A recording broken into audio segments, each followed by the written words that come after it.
जिस तरीके से भगदड़ सी मची है बसपा में और यहाँ के सांसद भी भाजपा का दामन थाम चुके हैं। लेकिन बहुजन समाज पार्टी उनके पिताजी को भी विधायक बनाने का काम किया, सांसद बनाने का काम किया, इनको भी सांसद बनाया है क्या। अगर इसी क्षेत्र से माननीय राकेश पांडे भी लड़े, उनको भी यहाँ की जनता ने जिताने का काम किया। अगर रितेश पांडे लड़े, उनको भी जिताने का काम किया। यहाँ की जनता महान जनता है, ये हाथ ही देखती खाली। सियासत सियासत सियासत, जी हाँ, सियासत एक ऐसी पहेली है जिसको समझ पाना हर किसी के बस की बात नहीं। और सियासत एक ऐसा खेल है कि कब कौन किस कुर्सी पर बैठेगा, इसका अंदाजा लगाना भी बड़ा मुश्किल है।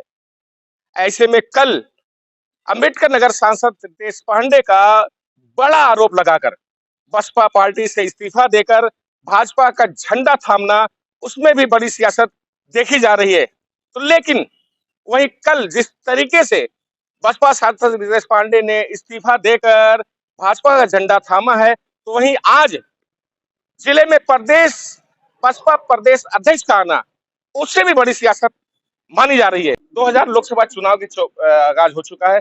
हमारे साथ है बसपा प्रदेश अध्यक्ष विश्वनाथ पाल जी, हम उन्हीं से बात करेंगे। सर ये बताएं, 2024 का आगाज हो चुका है, किस नजर से देखते हैं 2024 का चुनाव अब उत्तर प्रदेश में? आप देखिए, आगाज आज हुआ है और हमारी तैयारी बहुत पहले शुरू है।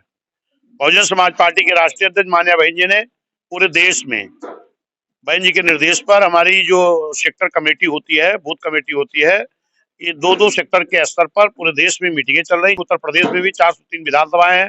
प्रतिदिन 403 विधानसभा में, प्रति विधानसभा में दो सेक्टर बैठक हो रही, जहाँ 2-2,500 लोग इकट्ठा होते हैं। ये तैयारी मेरी लगातार जारी है। एक बात तो होता है, जिस तरीके से अगर अम्बेडकर नगर देखा जाए तो अम्बेडकर नगर बसपा का अभेद खिला रहा है। जो यहाँ के मौजूदा सांसद थे रितेश पांडे ने कहीं न कहीं वो बसपा पर बड़ा आरोप लगाकर भाजपा का दामन थाम लिया है। क्या मानते हैं आप? देखिए, आरोप लगाना किसी को कोई रोक नहीं सकता है, लेकिन बहुजन समाज पार्टी उनके पिताजी को भी विधायक बनाने का काम किया, सांसद बनाने का काम किया, इनको भी सांसद बनाया है। इतने नहीं, बहुजन समाज पार्टी अम्बेडकर नगर जनपद को अपना घर मानती है, अम्बेडकर नगर वालों को अपना परिवार मानती है। और माननीय बहन जी ने इनको सांसद ही नहीं बनाया, इस देश की बड़ी पंचायत में लोकसभा का नेता बनाया।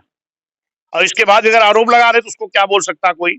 अब आप अगर इस जनपद के हैं तो आप देख रहे होंगे कि लगभग 1-2 साल से मैं देख रहा हूँ, जब से इनके पिताजी समाजवादी विधायक हुए हैं, तब से जो बैनर लगाते, होर्डिंग लगाते, कोई पैदल मार्च भी चला रहे थे तो उसमें भी ना तो इनका बैनर में बहन जी का फोटो रहता था, ना तो हाथी रहती थी।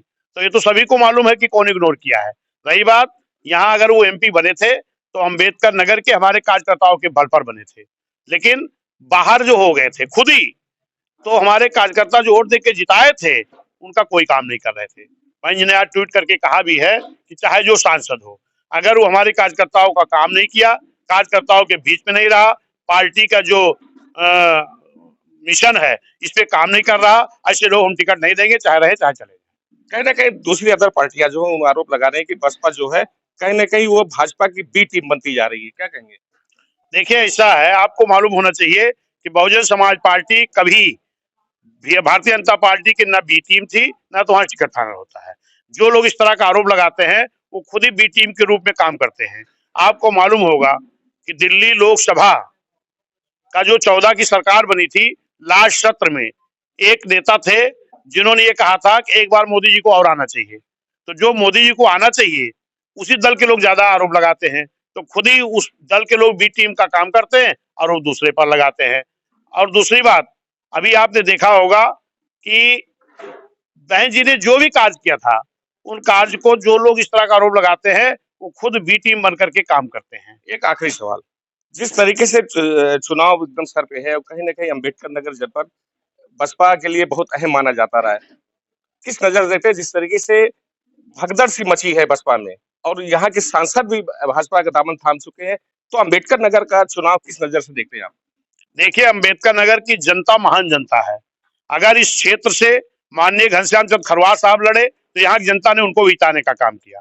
अगर इसी क्षेत्र से माननीय त्रिभुवन दत्त जी लड़े तो उनको भी जिताने का काम किया। अगर इसी क्षेत्र से माननीय राकेश पांडे भी लड़े, उनको भी यहाँ की जनता ने जिताने का काम किया। अगर रितेश पांडे लड़े, उनको भी जिताने का काम किया। यहाँ की जनता महान जनता है, ये हाथ ही देखती खाली, बहन जी को देखती है।